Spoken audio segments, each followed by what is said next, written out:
Oh, to the cloud. Recording, apparently. Apparently, we're recording, Regan. How you doing, Babby? Yes, sir. What's happening, Jaz? Gringo? You look like where you've like see been on your travels, haven't you? Where are you today? We're in Canoga Park today, Los Angeles, California.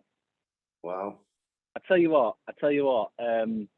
It looks good on paper, but in real life, I'm not so sure about that. As they say in Brazil, complicado. Complicated. I bet that means complicated. Something to do with it, innit? It does, mate. It means complicated. But anyway, mate, we're here, third week in a row. Yeah. In Regan, we've got us momentum now, and today we're going to be talking about. You've just had Red Johnson fight yesterday, so I think it'll be good talking about a professional life as a boxer / professional boxing coach. So while we mentioned that, Red had his second pro fight last night. Is that right? He had his second pro fight. He had his second pro fight, last night at Magna in Sheffield, England. Unified with the promotion of the show. It was a cracking show. It had a women's world title show on it, world title fight. It had 4 women. There's a woman, lady, I forgot her name now, it'll come to me. But she's concentrating on bringing women's boxing and like say football and that forth. But what she's done, she's matched up with a Sheffield manager and started, like I say, putting a few shows up here in Sheffield, and it's been good. But Red's been headlining. He's been headlining. We had his second pro fight against the tough Lithuanian kid. Wow, talk about being tough. 60 fights as a professional boxer, and then he had 30 fights as a Thai boxer and cage fighter. So the guy's been about a bit. So for this young kid having his second pro fight, he was in with a good old veteran from Lithuania. Like seasoned pro, man. He's swam in them deep waters, and that's what Red's going to do to get to the top. He's got to get in with these guys who's been round block a bit, and it's nice to take them round block a bit, isn't it? If you can do that, then you'll be able to, that's how you get to the top. It's a stepping stone, isn't it? These guys will put you through them rounds, and they'll take them shots what you throw, because they've been in there many a times. They've got that deep water. I always call it's like swimming in deep water, and the only way you can be good at swimming in deep water is to swim in deep water, and it's a dangerous place. Same as boxing. So, like that's I say, it. And if you're going in with all these seasoned fighters, it's just going to make your flavour taste better, right? It's going to add to the flavour, baby. Bellissimo, and it looked bellissimo, so it was good. We had loads of Sheffield people down here. Thank them all for coming. Hood family and Red's family and friends. It was good. They all turned up, and Red put on a beautiful show boxing. Went through the gears.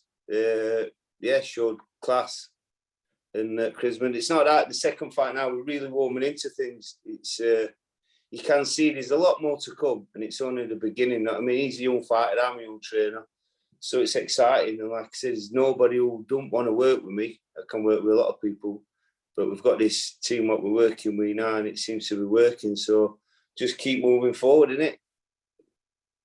Keep moving forward. As Mr. Balboa once said, Mr. Rocky Balboa, keep moving forward. Regan, I'm just thinking here, you've reminded me of it was Red's second ever pro fight, but I'm thinking back to your first ever pro fight. First ever pro fight. Tell us about your first ever pro fight, Regan. What was special about that? Remind me. Could you this is the guy, right, that you could smell his BO. The guy hadn't washed for a week or two. He was seasoned, right? Yeah. He was seasoned in more ways than one. I think he just come from gym. Or whatever. I've just got out of bed.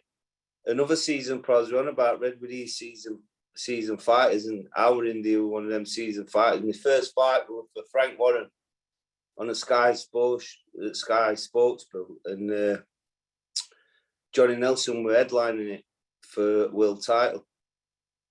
And I didn't up to it, set loads of tickets, and had great support. We're ready for it. We matched up so many times, and the opponent pulled out, and on day, they matched me up. So you imagine they were chomping at bit to get an opponent, and it was a kid from Bethnal Green, from down London, and he was called Pedro Thompson. He was a kid. He was a tough kid. He was super middle. I was a welterweight, so he had a lot of weight on me. He looked like Nigel Benn. He had muscles coming out in his ears. He was a very strong kid, and thought, wow, I thought he got wrong opponent. So much bigger, and I'm like, oh no, this kid's an handful. But and who were your coach? Who were your coach at the time? Glenn Rhodes. Glenn Rhodes is my Glenn Rhodes is my coach. And then so we were there to do a job. So I went out there, and like I said, everything hitting me. He just kept smiling at me coming forward, because I was a kid. I was only 19 and he was 33. And like I say, he had 30 odd fights. And like I said to you, got that close to me, I could smell him. And I wanted to get him off me, you know. And I can remember coming back first round, and Glenn Rhodes says to me, you have another round like that, you're going to lose your debut. And I can remember physically feeling sick, wanting to start crying on my stool. I'm looking around, everyone shouting. And I threw everything at him, and he just walked through him. So Glenn said, just get on your bike. And good job, I was good on my jab, good on my feet, good at counter punching and defence. So I got on my defence and did it. He swung a few shots, but I was too fast for him. And I kept on my toes. And luckily, I got the decision. But won it toughest fights I had, because, like I said, it was just how it felt with opponent. I was unlucky to get and thing. It was the worst fight ever. I felt crap. I should have been thin. And even my mates, some of them were jibbing me at the end of the night when they'd been out saying, you were lucky to win that, weren't you, boy? And I say, where you got beat? I thought that other kid beat you. All right, shut up, man. I got thrown in. Do it, you know what?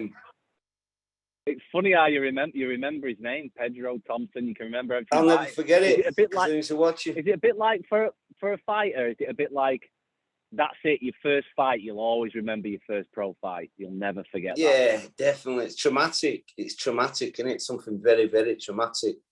And traumatic can throw me and put yourself through to get there. It's all getting in them ropes in front of everybody. They're paying tickets to watch you fight against fighting men. What you put your body through, it's a lot of strain and commitment in it. It's what people don't see behind the ropes. You know what I mean? Behind the lines, it's a lot of commitment. Everyday training, a lot of stress and trauma. Put your body through, so you're strong enough to set them shots. But luckily, I got out of bed in the morning, because it paid off for me, that fight, because I used to run every morning. I was dedicated, and I was fit enough. Fit enough to get out of the way. You were fit enough to get out of the way. That's what it's all about, isn't it, mate? That's what Mayweather always said. He said, everybody's a good fighter for it. Hey, we'll get 250 quid for that. We'll get 250 quid for that, Jaz. Show business, man. Show business. You got sat on your arse. You got hit by Pedro Thompson on chin. Mate, I'm keeping this in, because one day we're going to be in a very good studio or somewhere. Yeah, man. I've got to keep this in. From the bottom. Now we're here, Jazio. That's it. Keeping it real. So yeah, let's like I said, ready. So plenty of character, so plenty of charisma, a good show. Now just back to business, and just like I said, we're learning all the time, and we said we're moving it right way. Well, that's it. I'm just thinking here, right? What's it like now? Did you notice any big differences in Red from his first fight to his second fight, which was yesterday? Just talking about that first to second. Definitely much more calmer, because as you see, he come from an amateur background. When he had about 40 fights amateur, many years at it. You've got to be on a bit more when you come into an amateur. It's a bit more like standing and being because they don't favour the boxing style in pro boxing. So it's that alteration. And like I said, a lot of these lads, because they're hungry and they want it, quick to step in. But I always said to them, be a wise man and step back and have a look, and then step in. Because if you like Mike Tyson, you can run on, knock him off, can't you? Boom, it's no problem. That's how he did it. And he even moved his head anyway when, like I said, peekaboo, boom, boom, boom, and bang, round and up. That was a class. So to do both of that, and that's what I teach my fighters. I wish I'd have done more in the pocket and inside work. I was very good at long distance, like Bomber Graham and all the Sheffield fighters, all keeping them at the end of the jab and getting out of the way, make them miss, make them pay type of fighter. But like I said, you see, when in my later career, when I come back and I stepped in, one of my hardest fights with Courtney Owen, when he was a big chap, unbeaten chap, I got offered it, and he was 10 years younger. I thought, I'm going to show this kid. It was the same as the thing. I know I had that experience and I was 10 years older, 10 years wiser. And what I did, I stepped out, but then I stepped in. And when I stepped in, I stepped on it. And that's why I knocked him out in 77 seconds. Go on, lad. Do you ever think about coming back, Regan? I'm just thinking, you know, with all this celebrity boxing and all that, if you got a bit of notoriety, would you? I ain't gone nowhere. I'm still here. I've gone to the next episode, and that's what I planned out in my life. I was boxing fanatical at first. Loved the Rocky movies, loved the fighters, the Ali's and Lennox Lewis's and Sugar Ray Leonard's, Sugar Ray, all this, every fighter. I love every fighter. And then I got into it myself. I was a decent amateur. I represented nationals and won Yorkshires and that. Then I turned pro with Frank Warren, and like I said, I made it overseas. I had 19 pro fights, 18 wins, and like I say, you know the story. And then I retired for the next generation. How many amateurs did you have? I only had a few. I think it was about 12, 13. I didn't have much experience. Wow, but I did really well. That's less than Joshua, isn't it? Everyone always says Joshua didn't have an amateur experience, but that's less than Joshua. Well, on my fifth fight, nothing, isn't it? My first, I had 3 fights for Manor Boys. This is interesting. 3 fights for Manor lads. Then I met Glyn Rhodes, and I met him in town at a pub. We worked at doors with my brother. He was a professional boxer, just retired, and he was a character, Glyn. And my brother introduced me to him.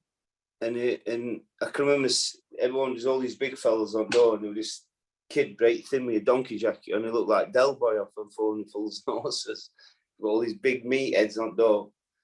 And he says, "This is Glenn, he's a boxer." And he said, he had 60-odd fights. Remember, he had hands like shovels, grabbed his hands, they were like bricks. And I said to the lads, "Who's toughest then on here?" And they all pointed at Glenn. They went, "Him." He with flat nose, eyes down. Like I said, 60-odd fights. And we just kicked it off straight away, and he wanted a gym on up my end. And he says, "Any buildings up?" I said, "Yeah, come and pick me up." And then he come and picked me up, and we went to see a building, old skip yard, and I know people, and there were old pigeons in it when we moved in it. We kicked pigeons out and hung some bags up, and that's how Sheffield Boxing Centre got started. And I had 3 fights for Manor Boys then, but my first fight for Glyn, I turned with Glyn. I left Manor Boys, went with Glyn. And my first fight for Glyn, he chucked me straight in deep end. It was at Cutler's Hall in Sheffield, what's a major, like where up steel is. It's a lovely venue. And it was NABC's national boys. So these national boys had 30, 40, 50, 60 fights. And my first fight, I fought a kid who had 35 fights. It was my first for Glyn. And I boxed his head off. And I made everybody proud. I was proud. Because I did boxing, box, move. I know fast. I got more involved then, and more whippy, because I had that manner side in me. That rough and, you know, that, because manner kids can fight. They have to fight to feed. So especially with boxing, it was just hands up, straight in, 2 minutes, and you go for it. That's it. You ain't got no time to step back. But then Glyn learned me how to step back. So when I step back, I was clever, but spiteful as well. So, and I got all the way to the finals. And on my 5th fight, it made front page at the local paper where it says, young novice kid, Reagan Denton from Council Estate, showed he was a novice in his record, but he showed him he was a prospect in his, what were it? He showed a novice in it, but then, yeah, so it was thinking his promising performance. And I got to finals, and I fought 3 times gold medalist Graham Earl, who believed to be. Graham Earl, yeah, I remember him. He won a British, and then he won some belt, and then he fought Amir Khan, and he had some hard tough fights. He was a really good kid, and he could fight. So then I had a few more, but I was lucky, I weren't, because amateur boxing didn't really suit me, and I used to get fed up with it. I had it sometimes, like I said, the politics of it. And I did a lot of like you say, it's a bit politics filled in it, and it's like you said, if you're on someone else's show, they've already got 1 or 2 rounds up on you. It's unfortunate, but that's the case, isn't it? Oh, it's crazy. I told you last week I went with Isabel Hooper, went to the show, Drayton Man, a posh show. Lovely, had fire breathers and women on stilts. We're like, wow, look at this. I said to Izzy, this is better than stood on manor shops, isn't it? She was like, yeah, definitely. And walked up red carpet, and they're all Steve Collins and Richie Woodall, and they said how much boxing means to kids, and we're raising money for a charity. Izzy comes out, boxes their home girl, we all strip on and everyone supported her. She beat her first round, she got a standing 8 second round, last round she beat her, and they get it over last, and it's robbery. Yeah, they robbed us, I call them all. It's like that in most sports, isn't it? Unfortunately, it's home judges, home people. Their mums and dads and that were there and all that over. But I didn't look to do a lot of sparring. But I had on my CV. I grew up with people like Richie Wenton, who were the British champion, Commonwealth champion, and fought Brera for world title with 9 stone, and I was 9 stone, so I did a lot of sparring. So Glyn had him, we got British title together, and then I was young amateur prospect. I used to work a lot with Richie, John Jawerwood, used to spar with him a lot, Carl Greaves, local kid, now promoter, top lad. Billy Hardy, who fought Naz. I used to spar with Billy Hardy, yeah. And even Naz himself. Lad, wasn't he? Even Naz himself. And what it did, it gave me their lifestyle, because it used to take me all around worldview. It was brilliant. And that's where it went a bit wrong for me, because I had it a bit too fast, too soon. Because as they're taking me out in that big player's lifestyle as part of their team, then everyone's saying, this is going to be you and you doing this. And they give me things, they give me fancy cars, fancy nights out. Obviously, then I took my eye off the gas a bit.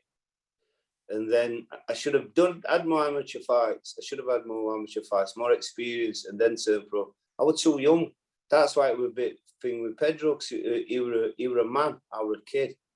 And like I say, experience. Hey, Reagan, tell us, do you remember, talking about first times, do you remember the first time you met Prince Nazim Hamid?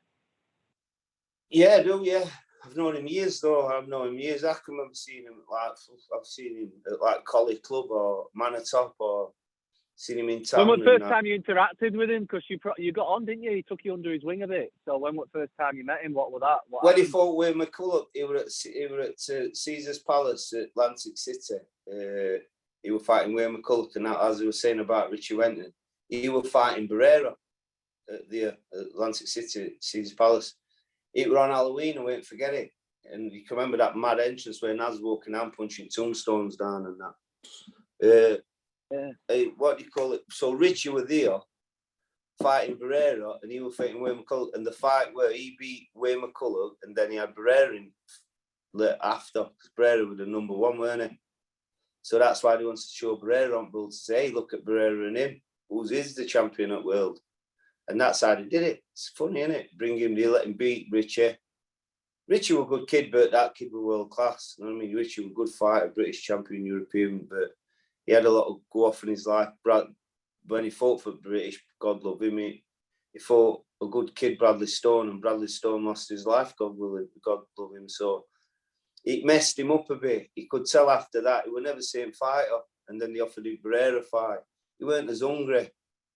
I don't know, he just weren't as hungry, yeah. So they were no way Richie were beating him, because Naz, they were at his prime then. Even though he left Brendan then, and he would having other trainers and different backgrounds, where I believe if you find something what works in gym and with your team, keep keep working on it. You know what I mean? Don't change it, because grass isn't always greener, is it? No. Looking at Red, then he's had 2 fights. When will he go for his first belt? What kind of belt would that be for a lad who's had 2 fights? What's his first little?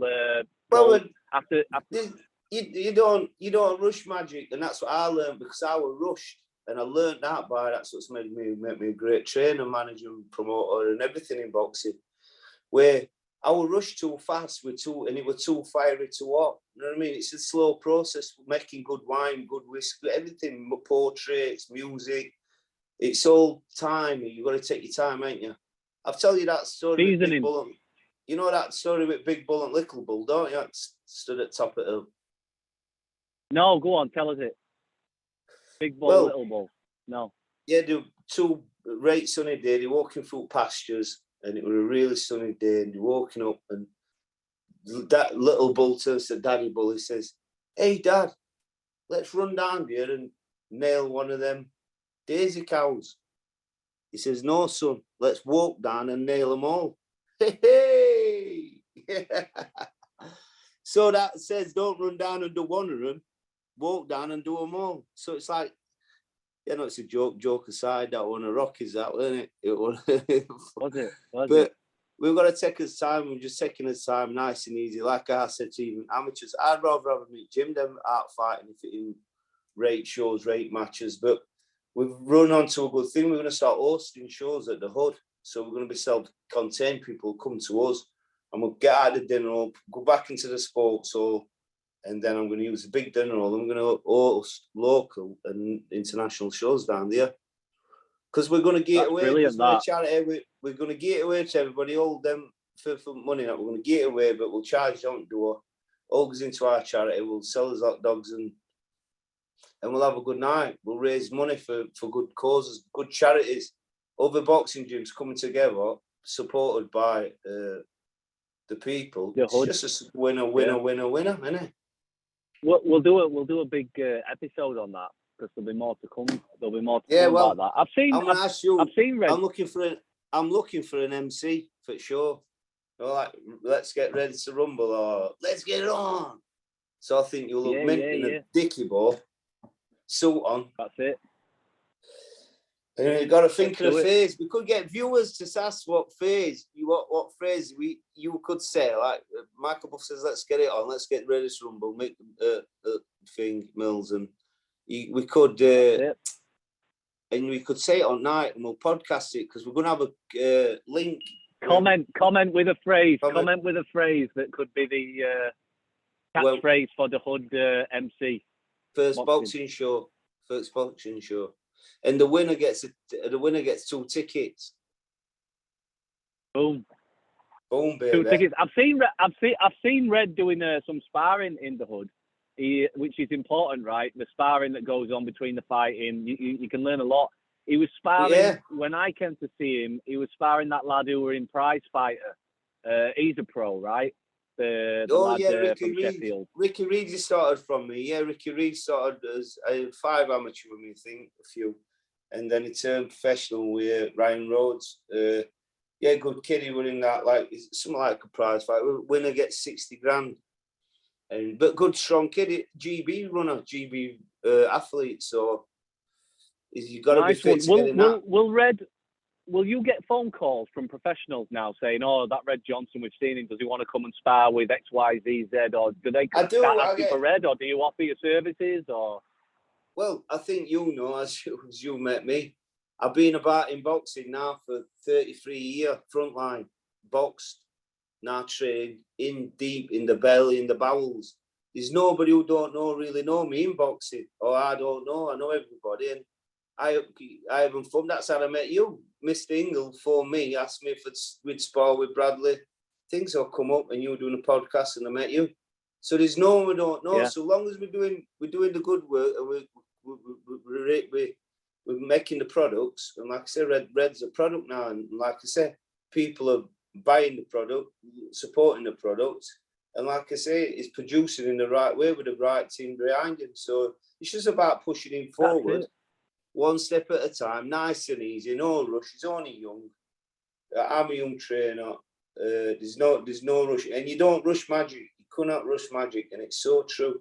This kid's magical, and a lot of these. Yeah, I've got a question for you. Just sorry, mate, there's a bit of lag on this, but I just got a question for you while it's on my mind. You get, like you said, that Ricky lad started with you, but he's with someone else. We see this at a lot of gyms. Fighters chopping and changing trainers, staying with someone, going with someone else. Yeah. And I'm just thinking here, you put all this time into Red. He's had 2 fights with you. Is it in the back of the head of a trainer, or like, I hope he stays with me, or why don't a trainer have a contract with a fighter? Like managers or promoters have contracts with fighters. How come trainers don't have contracts with fighters? Good idea. When it first happened to me, you think, what? I'd I've had kids for years, seen them every day and brought them up and brought them on, shown them everything, what they need to know. They don't do nothing if it weren't for me. Bought them gloves, get them shorts, get them shoes. And it's satisfying to see that. But then when they start jumping ship and they start thinking grass is greener, they've done the best thing for you anyway. They're not loyal. So I don't give a monkeys, and I'm glad I got him on, but I'll think, well, that's it. If he wants to jump ship and he wants to go there, then obviously he's not in my team, is it? You know what I mean? And I wish him all the best, but it's an artless job. At the end of the day, what means to me as I'm a senior man now, where I only want loyal people. If they've gone, it shows they're not loyal, so they're no good anyway. It's like anything. It's like a dog, or it's like thing. People have other reasons why they leave. You know what I mean? Because it suits them. And now I can say, yeah, good idea. Do you know what I mean? It can get on your skin, but no, it doesn't. It used to, because what do? You moan on them because, like, you put a lot of love, a lot of time, you put loads of it, and then you make them all they are, give them idea. They didn't have no idea, so you get, and then they leave with a big idea. But hey, I just think with Red is my mate. I've wished him all the best. He's happy now. He's got a good carry on. He's got a good trainer. He's got a good team. He's got a good mum and dad. He's got good support. I don't think we want to change. No, and it's not that, as you see with him, he's only getting better. And like I say, I know my boxing and he knows his boxing and we know stuff together. So it's great. There's some other people, what's talking about it, but we're doing it day in, day out. Send them on. And like I said, here's a question for you then, Regan. Here's a question for you. I don't know answer to this, so I'm just going to put you on the spot a bit. Your first pro fight, you had Glyn in corner. Were he in corner for you for all your 19 pro fights? No. Who else did you have? I had Ian Alcock, who trained Herbie Hyde, and then Silky Jones and Clinton Woods. Good trainer, hands-on trainer. Just because it was my fault, I was a look back. We were really close, so I was really close, but I was posing in these big cars in the late nights and these big events.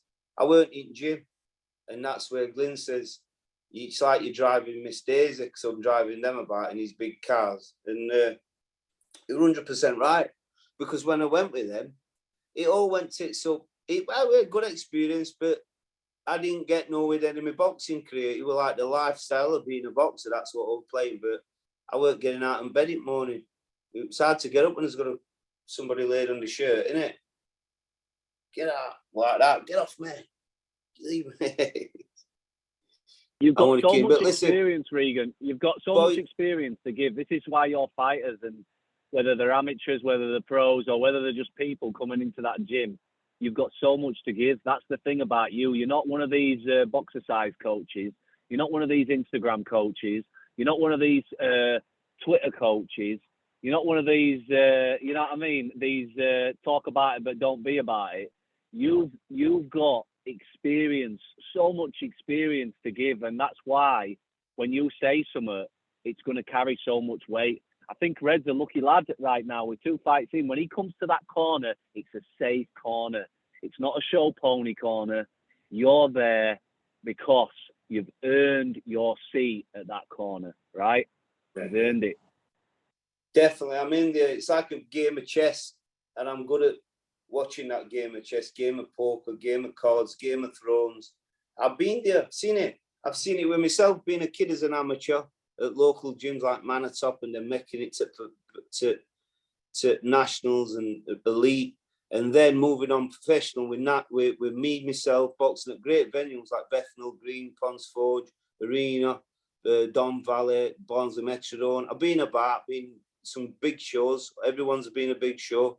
And then to box, then to look, like I said, we know the stories. When I had too much, I ended up getting a chase. I got chased in a car, in a Porsche Carrera. I got chased in a car, fought with Grand Theft Auto. That kid off the estate lost his rails in boxing.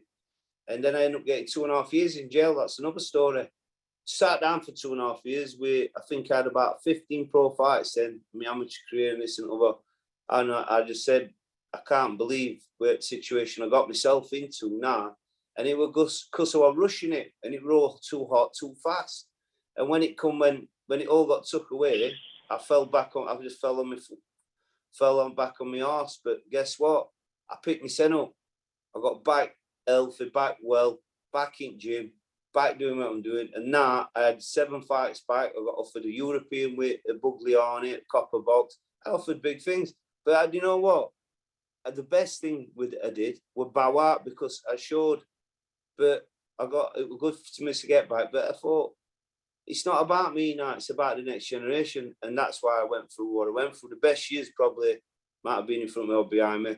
But I was 36. It's a young man's game. And me to do 2.5 years in jail and be through what I come through, I had to think about my health, because I was sick of headaches and bruises. And I was sick of it. Back in there, it used to turn me on. But after a bit, because I got my son happy again, I got my freedom, I got my health, so I thought, I don't want all that razzmatazz. I don't want all the razzmatazz. I'm going to get it in training, making fighters, managing fighters, promoting fighters, and doing what I'm doing now, what I've been doing for the last 10 years. And you said, Jazzy, it's just a pure success. The things to come. The journey, innit? It's all about the journey. It's great, you get people like, say, local people, like your mates saying you're doing well, and isn't it good that it's only good, it's good. And then you get like the national people, you get people, like I say, I've had like Eddie Hearn phone me up, still speak to Frank Warren, I had messages with Lennox, Naz, and they're saying they're coming out of woodwork where I haven't talked to them, like saying Reagan, Tyson Fury, he'd love to be a painter at Odd and that. If you all need anything and want anything, because it's helping community, I just see what I'm doing with community. You don't forget that, because they're one of them kids. Just not a boxing gym, it's a way of life to many people. As yourself, you're a part of the order yourself, where you come and you engage, you feel better, you support. And that's how we live for today, for better tomorrow type of thing. And it's working. So when I've got all these friends now coming back and it's happening, and all the things we've got to do is just keep focused, keep on it, and keep pushing forward. I'm ready, baby. Let's get it. Are you ready? So how many right now with the team that you've got, how many pros would you like? Do you have a limit on kind of that stuff what's in your stable? You've obviously got some girls there as well. Like, is it all male pros? You're gonna have women's pros? You're open to it all? I'm just gonna see how it is. I don't listen. In time, it's just gonna be mental. I'm going to have quite a few pros, and I'm going to have quite a few amateurs. It's going to be great. And that's it. I can angle it, because as I've done with them people, what's come through when they've gone, or this and other, what will be, what will be. And then the day, I'll just keep pushing forward. And I've got it's happening, baby. It's happening because, like I said, I know my stuff, and we're making it happen, aren't we? We're not just talking about it's like that. It's a bit like how you started the Hood. You're just putting one foot in front of the other, following your nose, and from going out and stopping kids throwing dog muck, you've ended up having your own gym, raising money for charity, got a bunch of amateurs and got a pro now. So just keep doing what you're doing. The Hood's going to keep doing what it's doing. The rest will take care of itself. And we're going to get a British title. We'll get a British title and fight for a European and a world title. That's what we're going to do. He's got the seasoning for it. I'm good at cooking that. And let's get this party started. Well, listen, Regan, thanks for telling us about your pro boxing days, and now as a pro boxing coach. we've got. I had some. I enjoyed it. I got a lot of CV off from boxing, amateur and pro. And now the journey is here now. It's amateurs with amateurs and pros, training them, and like I said, managing them and promoting them, and that's the way forward. And we've got. I'll put Regan's. I mean, I'll put Red's Instagram link if people want to keep in touch and follow his journey. I'll put the Hood's Instagram link on. If people want to follow the thing, I'll put yours on. Yeah. Also, I'll put a link to the fundraising page on the Hood if you want to give anything towards the community. Bless. And do we have a timeline on Red's next fight? Do we know when he might be out again? Well, as you see, they were only last night, so let the dust settle. Hope to get one in for before Christmas. I think that's a wise move. Hope for his promoters and manager gets him on there. If not, there's a lot of shows floating about. Hopefully, they might. Well, there's offers there, but we'll see. Is what their team say. I just said there's plenty of work. I could get him on a lot of shows, a lot of bills, a lot of things. But like I say, we're working with this team at the minute. So hopefully they give one before Christmas. Then Red can have a good, nice little break over there because he's been training hard. It's important to give them fighters a bit of a rest and then get them back at it. New year, new start, new vision, new way. Let's have it. Boom. Good stuff, Regan. Bless up everybody. Love hope and just keep moving forward. Forward forever, backward never. Boom. See you next week, Bobby. Yes. Respect everybody. Bless up. See you, bro. See you, Jaz. Bless, man. Be safe, brother. Hey, Jaz. Before we go, if we've got time, yeah. Well done on 50 odd days sober. 61, baby. 61 today. 61. No, man. Not anything. Proud of you, man. Take some doing. Yes, sir. Brother. Keep strong, man. See you soon, brother. Right, bless. Bye. See you soon, bro. Bye.